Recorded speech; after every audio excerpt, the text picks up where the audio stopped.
So Stranger Things season 4, volume 1 came out, and I have thoughts, and it's also Pride Month, so I'm not holding back the thoughts I have that are going to be very LGBT. So if you don't like hearing about LGBT headcanons or jokes or anything, you can fuck off, I guess. Okay, first things first. Steve and Robin's dynamic, they understood the assignment. They understood the assignment with everything from them. How their friendship has grown to them being comfortable enough to joke about stuff like Steve joking about like the boobies thing, right? And Steve not outing her when, was it like Dustin was like, oh, why aren't you dating her? And Steve was like, oh, I would, but whatever he said. I don't know. It was just great. Like their dynamic is knocked out of the park. It's great. And I also, Robin, not only is she good, like, lesbian rep, I love how they made it clear that she is gay. Like, they didn't shy away from her being a lesbian and mentioning her liking a girl and everything. But they also didn't, like, make that the forefront of her character. They made her, like, feel like she flowed into the plot, because, you know, like, a lot of fucking TV shows that try to have gay rep, or any type of LGBT rep, they kind of, like, they just do it in a way where you know it's very inauthentic, and it feels very weird, like straight cis people wrote it. I don't know who the fuck is on the writing team for Stranger Things, but they understood what to do with Robin, and also she gives such good autism representation. Like, there's so many characters on TV that are like autistic, and it's like, oh, they're fucking geniuses, they know how to solve world hunger, and that's great. But Robin, it's so good to see her, because she's just like, it embodies what the autistic experience like actually is, when you're not like a super fucking genius. Like her not being able to stand certain textures of clothes, or how she talks a lot and like she needs communication, like she asks a lot of questions. Like, that's what drove me crazy, in both a good and a way, about the interactions with her and Nancy at the start, because Robin kept saying like, oh my god, did I do anything to upset you, blah blah blah, and Nancy was really, I felt Robin in that moment, because there's been so many times where I will ask somebody questions like over and over and over again to make clarity of something, and I might ask questions about details, and they'll get so fucking annoyed about it. And I'm like, finally, I feel seen in a character. And, you know, like I said, Nancy reacting, like, she reacted exactly how some people will react to that shit. But anyways, speaking of Nancy and Jonathan, I'm so tired of them. Like, in my personal, like, headcanon and brain palace, Nancy and Jonathan are both just too gay. They're both too gay to be together. It's like watching two homosexuals try to convince the world that they're in love with each other, and everybody else is looking at them like glass closet. So I also don't know what they're doing with Nancy and Steve. I've kind of just pushing that to like the forefront, or the not the forefront, the opposite of the forefront, the back of my head, because I'm like, I don't know what they're doing with them. Because in my head, Nancy's just a lesbian, closeted, and Jonathan's a homosexual, closeted. Maybe they don't even know. They don't know. They're in denial. They're in such denial. But anyways, I'm at least glad that their storylines are separate from each other, because like season 2 and 3, it was basically just, I don't remember all the details, but I know they were so intertwisted in each other, and they had no separate storylines. And Nancy, at least, she's getting to go with a group of people that isn't Jonathan. Jonathan's getting to go with a group that's not, has to do with Nancy. And it's like, thank fucking God. Like, that was one of the most annoying things with watching the seasons 2 and 3 for me. Like, I don't like them as a couple. I don't. I think even, like, outside my own head, with thinking they're both gay or whatever, they just, they're not compatible, right? And it's just so tiring.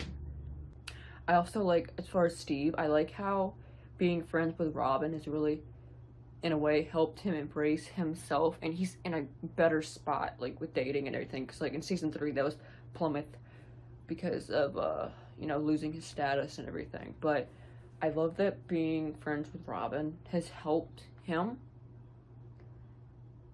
and I don't know, it's just pure, right, because Robin trusted him with such a sensitive part of herself, and in turn, that clearly helped Steve, and I just love that. I love the friendship. What the fuck else is going on in this season? Oh yeah, Will and Mike and 11. I don't know what they're doing with Will and Mike, because favorably, I would, like, just going back off, like, the shit that happened in season 2. Was it season 2? Yeah. When, Will was like, was it? Yeah. When Will was, like, captured and shit, and Mike was like, I'm the only one that cares about him. Like, going fucking hard as shit. So in that sense, like, thinking back at what Mike used to do for Will, it would, like, I could see, like, there being some kind of mutual, like, crush thing there, but at the same time, I don't know if they're actually gonna pull the trigger and make Mike and Will actually have anything that's requited. Because Will obviously likes Mike. Like, shut up. That's obviously what's going on. Like, even hinted with 11. It's like, oh, he's getting a painting for a girl he likes, whatever. And then he was going to give it to Mike. I don't know how they're going to work that out, though. Because Mike obviously Mike obviously cares a lot for 11, but he does not understand her the same way he seems to understand Will, even though he's absent-minded the whole season. So I don't know what they're gonna do with that. Obviously, like, Will's gonna have, like, some big, like, coming out moment, maybe. But as far as anything, like, with Mike actually liking him back, I don't know. I'm not getting my hopes up because I don't think they'd do it, but if they did it, it would surprise me, but then it wouldn't. I like that Jonathan and Will are paired together as, like, a duo, because we barely get any fucking brother content of them. And the content we have of them together is iconic, but we don't get, like, too much, which is good, that we're getting it this season. That fucking, what the fuck is his name? Vecna? It is Vecna, but I don't remember if we knew his name before. Whatever, for the longest time, I thought that was just, like, I think a lot of people had theories that it was, like, Billy's body, even though Billy's body was, pierced and, like, mutilated. So I'm like, I don't know how they would get his body into the Upside Down. But yeah, for a long time, I just thought it was Dacre under all of that, and it was somehow going to be just the Upside Down's mind thing taking his body in, but it wasn't that. So the Billy cameo was great. I'm no better. I'm no better than anybody else when I see Dacre. I have to thirst a little bit, no matter how much Billy is a dickhead. The Dear Billy episode with Max, like, that whole running scene, that's gotta win some awards. I don't know anything about how award system works in Hollywood, if there's, like, ones for scenes or just TV shows in general, but that needs to win something if that's possible. Sadie Sink, she went and did her other projects, and the Duffers were like, yes, we're putting her center stage. This kid has some kind of fucking potential, and she's crazy good. Like, she is the best of the kids acting wise, and that says a lot because of Noah in season 2 was fucking insane. But they also need to let Noah, what are they doing? Noah is, like I'm saying, Noah is such a good actor, and then Will's just, like, his main role right now is just pining over Mike. But volume 2, they have to do something with Will, right? I don't know if they're probably gonna make them go to Hawkins, right? And that fucking mind flayer thing's already obsessed with Will. So if they go to Hawkins, Vecna is gonna forget about everybody else. And he's gonna be like, finally, this fucking gay kid is back. Sounds kind of homophobic to me, but, or or Pride. I don't. Rebecca, are you with the gays or not? Are you with the gays? Hopper and Joyce and Murray. Murray? Is that his name? Yeah. That whole storyline. I don't have much to say about it. It's just good. But the fucking Demogorgon fight, that was insane.